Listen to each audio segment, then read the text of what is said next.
Recently India के जो prime minister हैं श्री नरेंद्र मोदी, वो विजिट पर हैं यूएई की, यूनाइटेड अरब एमिरेट्स की, और वहाँ पे काफ़ी सारे एग्रीमेंट साइन हुए हैं दोनों कंट्रीज़ के बीच में। और इस एग्रीमेंट के अंदर एक एग्रीमेंट ये भी है कि अब यूपीआई से पेमेंट संभव हो पाएगा यूएई के अंदर, यानी कि यूएई के अंदर से ही हम यूपीआई कर सकते हैं और पेमेंट का ट्रांसफ़र कर सकते हैं, क्योंकि यहाँ पर एक एग्रीमेंट साइन हुआ है क्रॉस बॉर्डर ट्रांसैक्शन के लिए। तो इस वीडियो के अंदर इसी के बारे में कंप्लीट डिस्कशन करेंगे। जो दो एग्रीमेंट अभी साइन हुए हैं इंडिया के बीच में और यूएई के बीच में क्रॉस बॉर्डर ट्रांसैक्शन के लिए, कि लोकल करेंसी के अंदर क्रॉस बॉर्डर ट्रांसैक्शन होगा।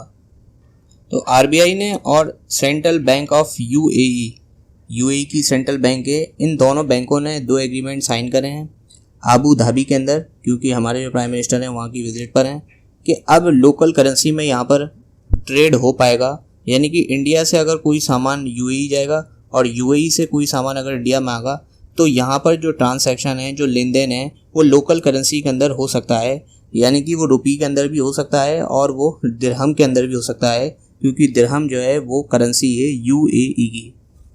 ये है सेंट्रल बैंक ऑफ यूएई। जैसे इंडिया के अंदर आरबीआई है, ऐसे ही यूएई के अंदर ये यूएई की सेंट्रल बैंक है, जिसको 11 दिसंबर 1980 के अंदर बनाया गया था। इसकी करेंसी है यूएई दिरहम, जिसको हम एईडी भी कहते हैं।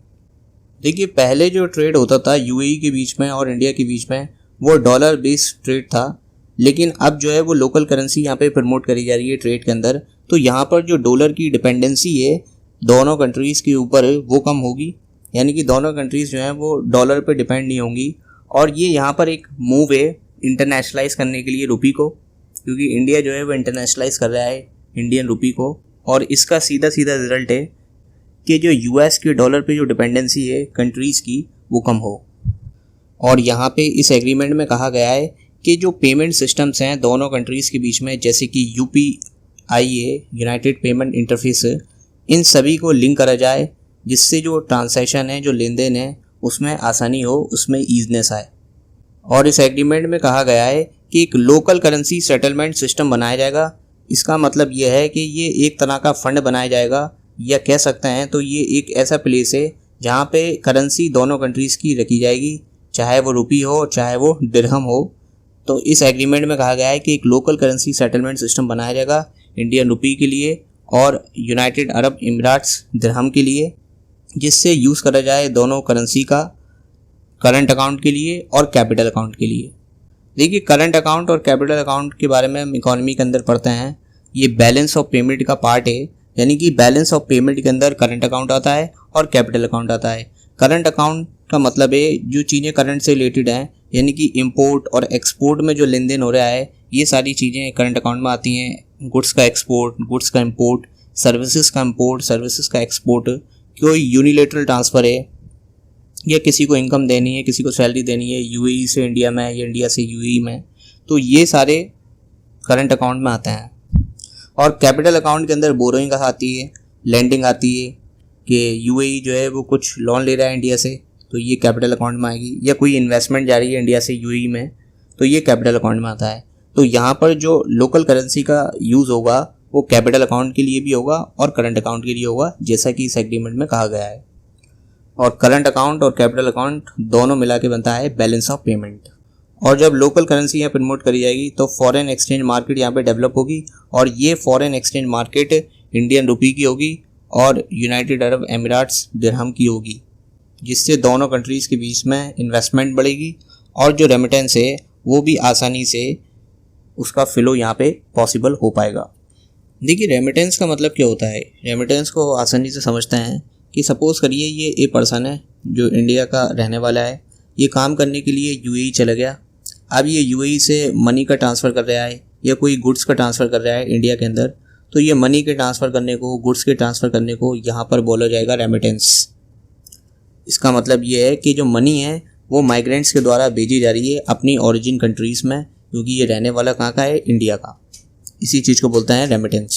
2022 के डेटा के अकॉर्डिंग टॉप 5 रेसिपिएंट कंट्रीज़ हैं, यानी कि जो सबसे ज़्यादा रेमिटेंस अर्न करती हैं वर्ल्ड के अंदर, उसमें है फर्स्ट पे इंडिया, $100 बिलियन का रेमिटेंस अर्न करती है। इसके अलावा है मैक्सिको जो सेकंड नंबर पे है जो $60 बिलियन का जो रेमिटेंस है वो अर्न करती है। उसके बाद है चाइना $51, उसके बाद है फिलीपाइंस $38 बिलियन, फिर है Egypt $32 billion and then Pakistan $29 billion.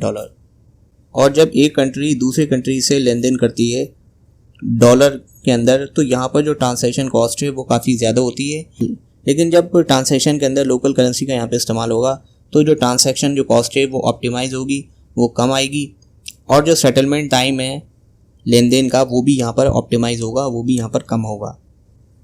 इससे आसानी होगी रेमिटेंस सेंडिंग करने में एक कंट्री से दूसरी कंट्री के बीच में, यानी कि इंडिया से यूएई के बीच में और यूएई से इंडिया के बीच में।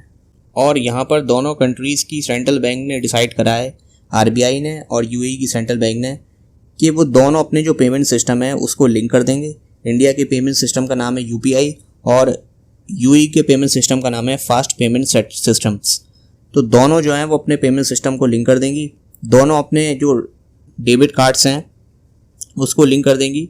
जो भी कार्ड्स होते हैं डेबिट कार्ड में, जैसे कि रुपए इंडिया का है और यूएई स्विच है, इन दोनों से क्या होगा कि जो ट्रांसैक्शन है या जो पेमेंट से रिलेटेड जो भी कम्युनिकेशंस हैं वो यहाँ पर आसानी से पॉसिबल हो पाएंगे और जल्दी पॉसिबल हो पाएंगे एक फास्ट मोड में, जिससे जो रेमिटेंस है उसको सेंड करने में काफ़ी आसानी यहाँ पे देखी जाएगी। यूपीआई जो है एक यूनाइटेड पेमेंट इंटरफेस है, जो इंस्टेंट पेमेंट सिस्टम है। बहुत तुरंत यहाँ पे पेमेंट की डिलीवरी हो जाती है एक अकाउंट से दूसरे अकाउंट के बीच में, चाहे वो अकाउंट किसी भी बैंक का हो। अगर आप यूपीआई चला रहे हैं किसी भी बैंक के अकाउंट से और आपने अपना अकाउंट यूपीआई से लिंक कर दिया है, तो जो ए पर्सन है वो आसानी से किसी भी बैंक में यहाँ पे ट्रांसफ़र कर सकता है मनी, क्योंकि ये यूनिफाइड पेमेंट सिस्टम है, यानी कि जितने भी बैंक्स हैं उनके पेमेंट्स को ये यूनिफाई करता है, मिला लेता है अपने अंदर।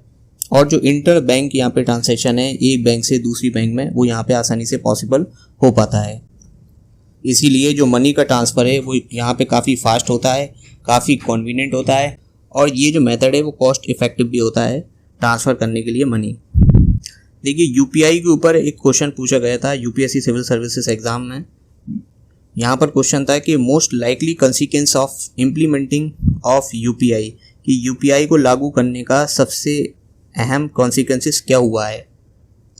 पहला स्टेटमेंट है कि ऑनलाइन पेमेंट करने के लिए मोबाइल वॉलेट अब ज़रूरी नहीं है कि अब पहले आप वॉलेट में पैसा रखो उसके बाद ही आप पे करोगे। अगर आपका अकाउंट लिंक है यूपीआई से तो डायरेक्टली आप पेमेंट कर सकते हो, ये पहला है ऑप्शन। दूसरा ऑप्शन यहाँ पे कह रहा है कि डिजिटल करेंसी जो है, जैसे कि जो भी कंप्यूटर बेस्ड करेंसी है बिटकॉइन वगैरह, वो टोटली रिप्लेस कर देगी the physical currency in about 2 decades, के अगले 2 दशक के अंदर डिजिटल करेंसी जो है वो टोटली रिप्लेस कर देगी फिजिकल करेंसी को। जो फिजिकल करेंसी हम इस्तेमाल करते हैं 10 रुपीज़ का नोट, 50 रुपीज़ का नोट, तो ये तो काफ़ी एक्सट्रीम है, ये तो गलती है। थर्ड वाला कह रहा है कि एफडीआई का जो इनफ्लो है वो ज़्यादा बढ़ेगा और ड्रास्टिकली बढ़ेगा, तो ये भी गलत स्टेटमेंट है, एक्सट्रीम नेचर का है। फोर्थ कह रहा है कि direct transfer of subsidy to poor peoples will become very effective, कि यूपीआई से डायरेक्ट ट्रांसफ़र होगा सब्सिडीज़ का गरीब लोगों के अकाउंट में, जो एक इफेक्टिव तरीका होगा। तो देखिए ये जितने भी ऑप्शन हैं, फोर्थ वाला, सेकंड वाला, थर्ड वाला, ये डायरेक्टली कंसिक्वेंसेस नहीं है यूपीआई के लिए। यहाँ पे जो सही स्टेटमेंट है, जो अप्रोप्रिएट है, वो फर्स्ट वाला है।